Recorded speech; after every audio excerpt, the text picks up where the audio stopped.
you needed to use donor sperm in order to conceive. And I know that you by yourself, or you and possibly a partner, spend hours and hours and hours looking through all the profiles to find the perfect donor. And maybe if you're trying to conceive with a partner, you spent hours going back and forth about which donor to pick, and you finally landed on the donor that you said, yes, this is who we want. Fast forward to now, you've had a couple IUI cycles, or maybe even a failed IVF cycle or two, and you're thinking, is it the donor? Is it time to pivot? Is it time to pick a new donor? I'm Nicole Stern. I'm the founder of Fertilista, and we help women just like you tackle these really big questions. I have to tell you, if you've had a couple of IUI cycles, like 3, 4, 5 cycles, and or maybe you have a failed IVF cycle under your belt, or 1 or 2 IVF cycles that have failed, I do want you to think about pivoting. Think about picking a new donor. And the reason is because sperm donors in some clinics and in some states, they're only tested for genetics and STDs.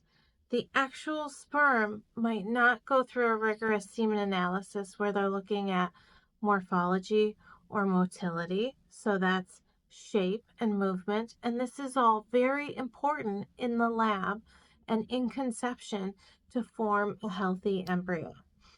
So before you think about switching donors, you're going to want to ask your sperm bank, did you do a full semen analysis? Did you look at count, motility, and morphology? You can also, certainly this information should be widely available. You can also look and see if there are other live healthy births resulting from the same donor. What I don't want you to do is I don't want you to get trapped in the rabbit hole of we've already paid for so many vials of donor sperm that we don't want to pivot away.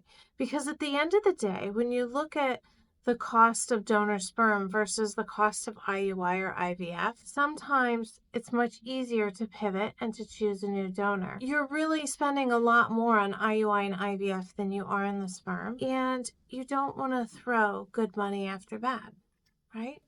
I know that you might be invested, but at the end of the day, what is the cost to you and your emotional health and to your time as well going through all this? But really, what's the cost to your stress level? I also want you to think about pivoting if you have had success in the past with donor sperm, and now you want to use the donor sperm for your next cycle, but you're having trouble conceiving. So secondary infertility, and you're having trouble with your next IUI or IVF, and the donor sperm that you used with your first child just isn't working. You really owe it to yourself to think about pivoting as well. I'm Nicole Stern. I'm the founder of Fertilista, and I just want to see you happy, and I just want to see you pregnant, and I just want to see you with your healthy baby. Follow me for more practical tips on issues that you might run into when going through IUI or IVF.